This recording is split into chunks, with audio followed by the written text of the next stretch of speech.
నీళ్లు ఇస్తా, మా ఆడబిడ్డలకు ఇబ్బంది లేకుండా, ఎక్కడ కూడా నీళ్ల కోసం ఏమాత్రం శ్రమ లేకుండా మీ ఇంటికి నీళ్లు ఇచ్చే బాధ్యత నేను తీసుకుంటానని మీ అందరికీ హామీ ఇస్తున్నాను.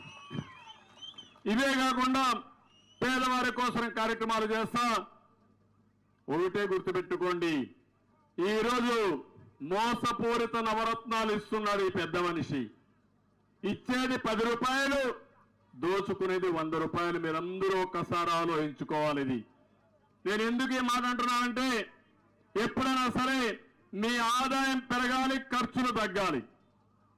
కానీ మీ ఆదాయం తగ్గి ఖర్చులు పెరిగితే ఏ విధంగా మీరు పైకి వస్తారని అడుగుతున్నా. నిత్యావసర వస్తువుల ధరలన్నీ పెరిగాయా లేదా?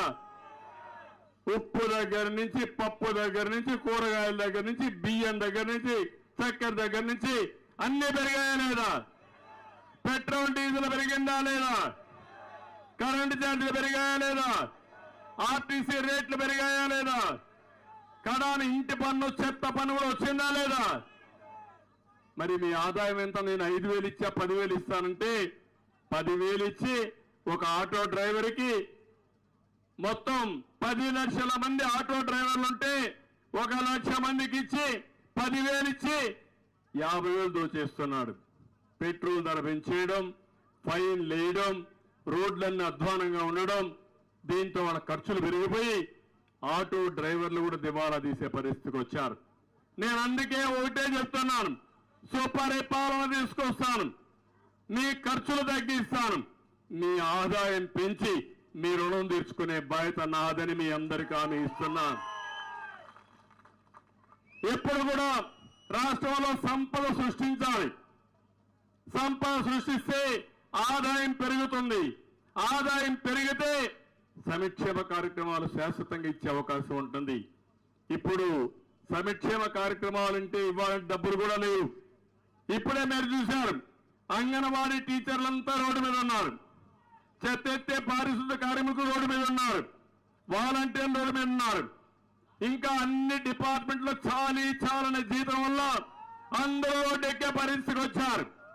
నేను ఒకటే హామీ ఇస్తున్నా, తెలుగుదేశం పార్టీ హయాంలో సంపద సృష్టించాం, ఆదాయాన్ని పెంచాం, సంక్షేమ కార్యక్రమాలు ఇచ్చాం, అభివృద్ధి చేశాం, మళ్ళీ ఆదాయాన్ని పెంచి నిరంతరం ముందుకు తీసుకుపోయాం.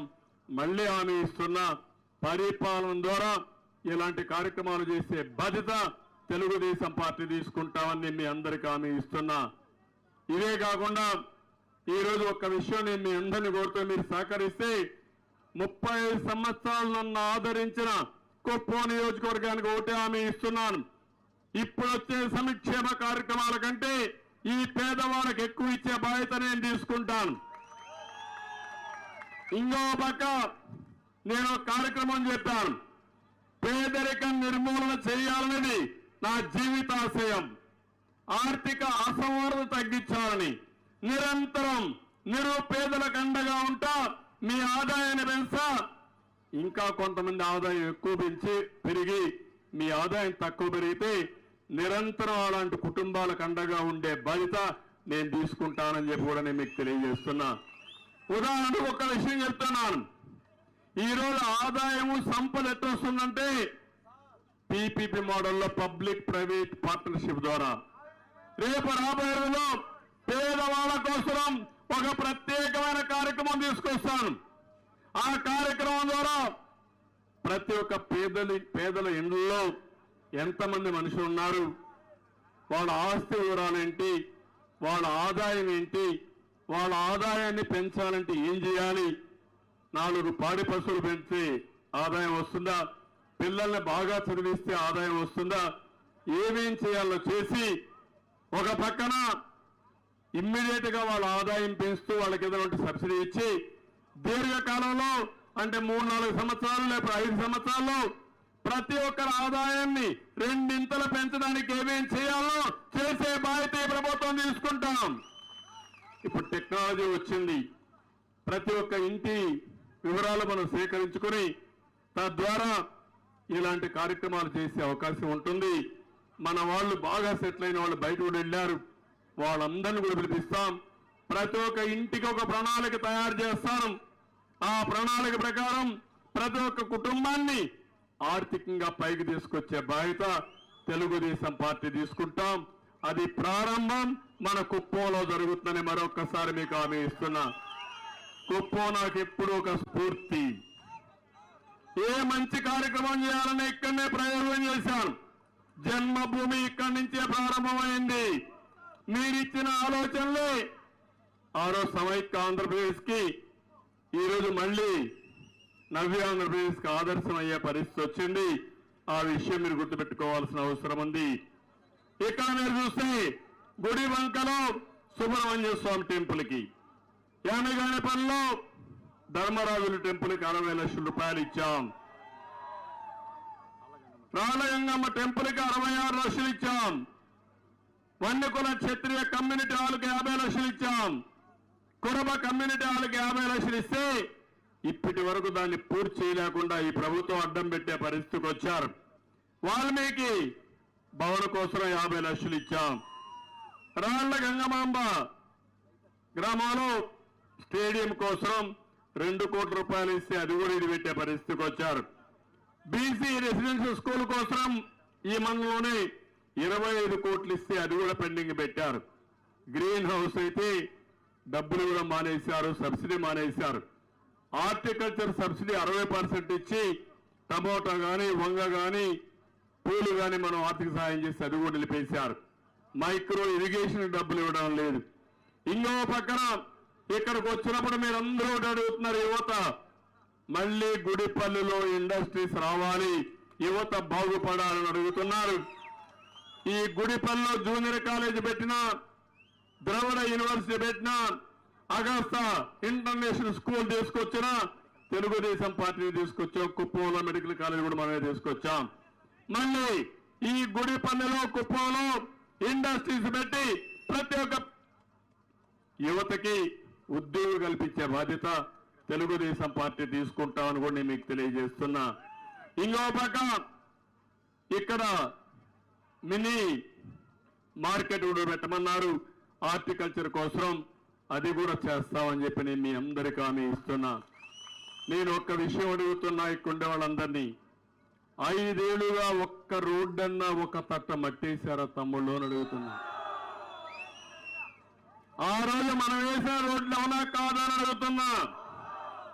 5 ఏళ్లలో 24,000 కిలోమీటర్లు సిమెంట్ రోడ్లు గ్రామాల్లో వేశాం. ఒక్క రోడ్డు వేశారా అని మిమ్మల్ని అడుగుతున్నా. 5 ఏళ్లలో ఇంటింటి ఊర్లో ప్రతి ఒక్క ఊర్లో వీధి దీపాలైతే LED బల్బులు పెట్టాం. అవి సరిగా వెలుగుతున్నాయని అడుగుతున్నా మిమ్మల్ని.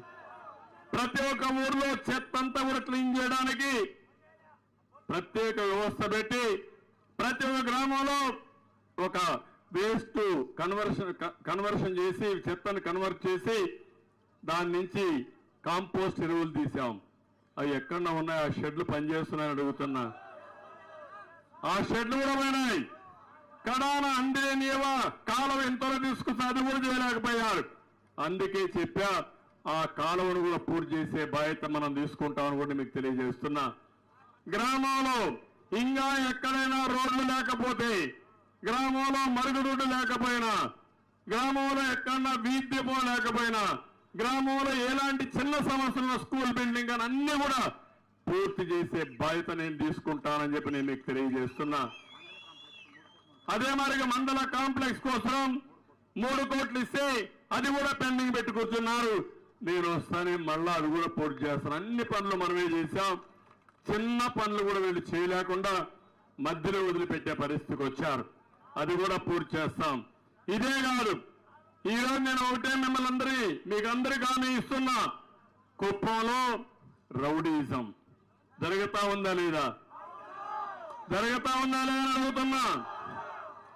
ఒక పక్క దాడులు, ఇంకో పక్క మాట్లాడితే కేసులు, కబ్జాలు, ఎక్కడ చూసినా ఎవరి భూమిని కూడా ఆక్రమణ చేసుకోవడం, అక్రమ మైనింగ్ చేయడం. ఏంటి హింస అని అడుగుతున్నా.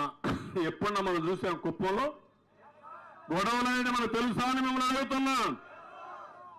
కుప్పానికి ఒక మంచి పేరుంది. ఆ మంచి పేరు ఒక ప్రశాంతమైన ప్రాంతం ఈ కుప్పం. గొడవలు తెలియని ప్రాంతం ఈ కుప్పం. మొన్న మీరు చూస్తే ఇక్కడ వెంకటాపురంలో జడ్పీటీసీ ప్రవర్తించిన తీరు మీరు చూశారు. అంటే వీళ్ళకి ఇప్పుడు అధికారం వచ్చి లైసెన్స్ ఇచ్చారు, ఊర్ల మీద పడిపోయారు. అంటే ఎట్ట తయారయ్యారంటే దేవుడెద్దు ఉండేది ఆంబోతు మారిగా, అలాంటి ఆంబోతులు తయారయ్యారు. ఊరికి ఒకటే చెప్తున్నా, ఆంబోతుల్ని ఎక్కడ అణిచివేయాలని అణిచివేస్తాను తప్ప వదిలిపెట్టని హెచ్చరిస్తున్నా. రౌడీజం చేస్తే రౌడీలు అనే వాళ్ళు, అందుకే ఒక మాట చెప్పేవాడిని, హత్యలు చేసే వాళ్ళంతా పోస్ట్ మార్టం చేయించేవాళ్ళు మళ్ళా పోయేది పోస్ట్ మార్టంకే పోతారని చెప్పేవాడిని నేను. అలాంటి ముఠా కక్షల్ని పూర్తిగా నిర్మూలించిన పార్టీ తెలుగుదేశం పార్టీ. రౌడీల గుండెల్లో రైళ్లు పరిగెత్తించిన పార్టీ తెలుగుదేశం పార్టీ. ఆ రౌడీలను అణిచివేసింది ఇదే పోలీసు వ్యవస్థ. ఈ రోజు ఆ పోలీసు వ్యవస్థ ఆ రౌడీలకి వంతబాడే పరిస్థితికి వచ్చారు. ఇదే గుర్తుపెట్టుకోవాలి, యథా రాజా తదా ప్రజ. ముఖ్యమంత్రి చెడు వ్యక్తి అయితే కిందన కూడా అట్లే తయారవుతారు, గ్రామంలో కూడా మరి తయారవుతారు. ఇప్పుడు అంటున్నారు ఆయన, ఎమ్మెల్యేలంతా కూడా చెడిపోయారు, అందరు ఎమ్మెల్యేలు మార్చేస్తా, నేను పతివ్రత అయిపోతానంటున్నాడు. నేను అడుగుతున్నా, ఎమ్మెల్యేలు మారిస్తే మారదు, ఆ ఎమ్మెల్యేలకు దొంగ పని నేర్పించింది నువ్వే కదా జగన్మోహన్ రెడ్డి అని అడుగుతున్నా నేను. నువ్వు సహకరించకపోతే ఇక్కడ రౌడీని చేస్తాడా అని అడుగుతున్నా.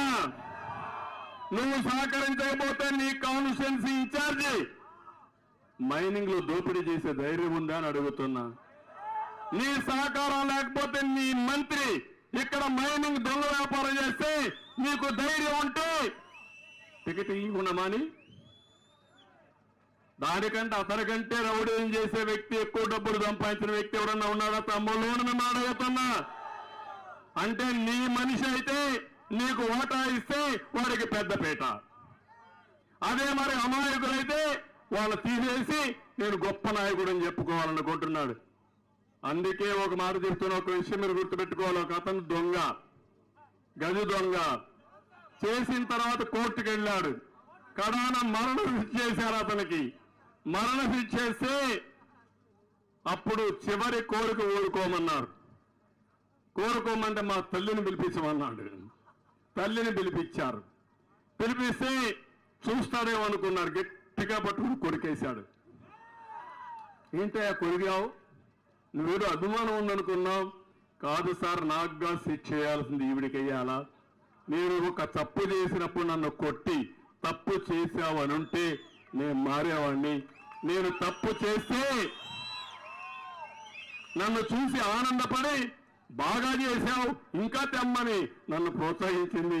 అందుకే నేను దొంగ పని చేశాను, నా తప్పులకు కారణం నా తల్లి అని చెప్పాడంటే, అదే వారి ఎమ్మెల్యేల తప్పులకు కారణం ఎవరు తమ్ముళ్ళు?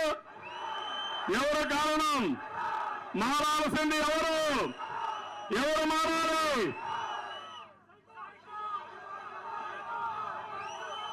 ఇది మర్చిపోయాడు పాపం.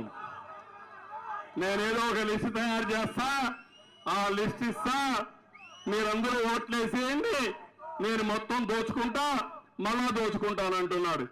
మీకు ఇచ్చేది మాత్రం గుర్తుపెట్టుకోండి, మనకందరికీ సంక్షేమ కార్యక్రమాలతో చేసేది మజ్జిగ నీళ్లు మనకు.